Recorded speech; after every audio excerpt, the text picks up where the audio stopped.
Everyone can move over here.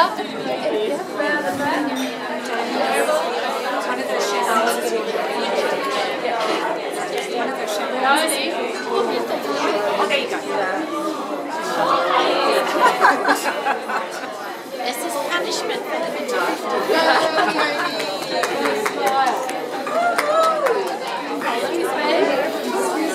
Yes, that's right. Okay, best angle, front opportunity right now. This side or this side? This which side? I think I know, but that one's quite catchy. But that means you're not looking at me. What are you doing there? Talk about you.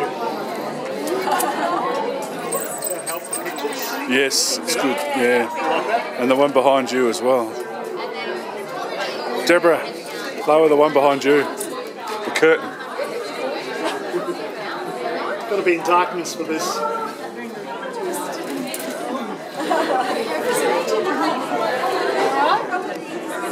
Okay, I'd like to introduce Martin to everyone. That's as much as I know about Martin. Good introduction. We hope he knows Why don't we light the cake, and then at the end of talking we can sing happy birthday. You're absolutely right. Deeply embarrass her. That sounds good to me. Hey, come close, folks. I don't want to.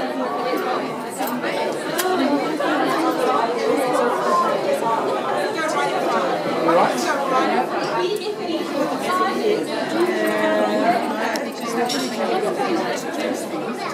Hey, good afternoon, everyone. I've been with the young lady with the crown on. Please behave herself. Leonie. You don't tell any stories. Leonie, as your friends, we want to hope that you have the most happy and glorious 50th year that anyone has ever had. Hooray! Those of you who are 1964 babies will know it was a fantastic year.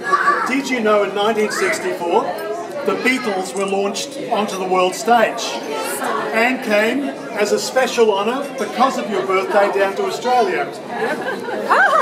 Hello Dolly, the musical opened that same year. The Rolling Stones released their first album. Mary Poppins came flying to the screen. The Summer Olympics were held in Tokyo, but they didn't count because there was no triathlon. You had to wait to the Sydney Games before that was on the agenda. The Beach Boys went to #1 with I Get Around. Don't get around. And Roald Dahl wrote Charlie and the Chocolate Factory. So, some of the cool people who were born in 1964, Nicolas Cage. These are the blokes who were born your year. Rob Lowe, Russell Crowe, Keanu Reeves, Eddie Maguire. And some of the drop-dead gorgeous ladies born that year: Michelle Obama, Sandra Bullock, Leonie Keeler. Terry, wait for it, Terry Hatcher, Georgie Parker, Elle Macpherson, and most gorgeous of all that same year, the lovely Leonie Keeler. I remember the very first time I met Leonie. Esme and I had just started working at Blackburn North Baptist Church, and I was in the office talking to Judy, who was the church secretary, and there was this young willowy lady at the far end of the office doing the vacuuming. And I asked, who was that? And she said, that's Leonie, she's one of our Bible college students. That was back in 1989, I think it was. And what we remembered from Leonie back then, the thing that struck me first off, was your incredibly infectious smile, your laughing eyes, and your incredibly engaging laugh. And how well she vacuums. And how well she vacuums as well. And Leonie became a favourite in our family. Our kids were very little, but Auntie Loney, L-O-N-I, Auntie Loney visiting and tickling them with her long fingernails. Her very scary long fingernails became a highlight. Leonie, I remember a few short years later after that, when your mum got unwell, That was such a difficult time for you and your family, and you showed such strength of character and have continued to, as you have supported your family, especially your dad. What you put on the Tour de Cure bike ride page, to me, shows your determination and strength and hopefulness. This is what Leonie put on that page. Why I want to cure cancer. I lost my mum to cancer 20 years ago. She was way too young to be lost to us. And it was after the loss of my mum that I started triathlon to keep fit. And then she says, she mentioned some other people, and then she says, they continue to inspire me to keep doing it for those who can't. Dream, believe, achieve. If you dream it, you can do it.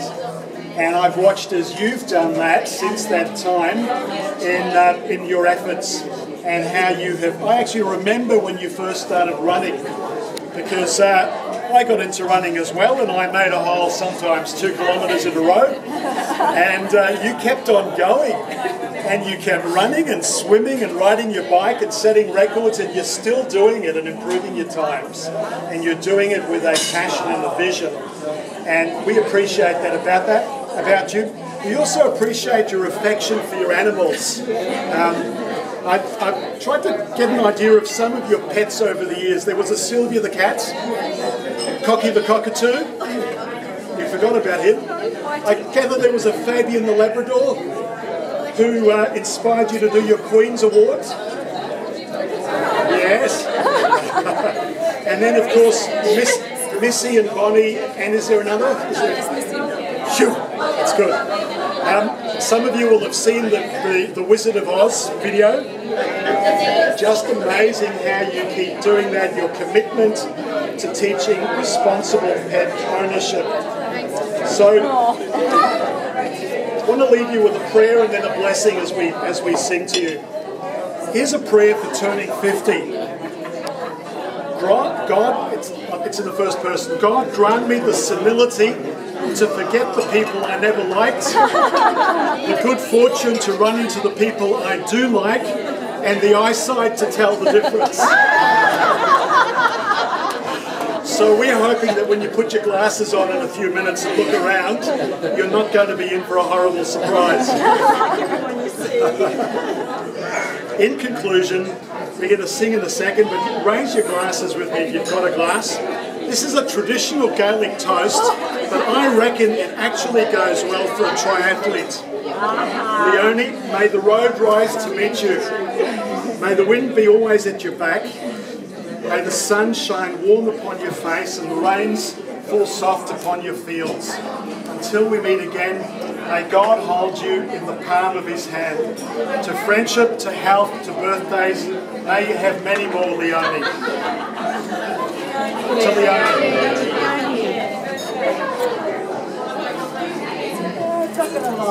It's not going to lie. Well, I think we should sing anyway. What do you reckon? Yes. Happy birthday to you. Happy birthday to you. Happy birthday, dear Leonie. Happy birthday to you. Hip hip. Hooray! Hooray! Hip. Hooray!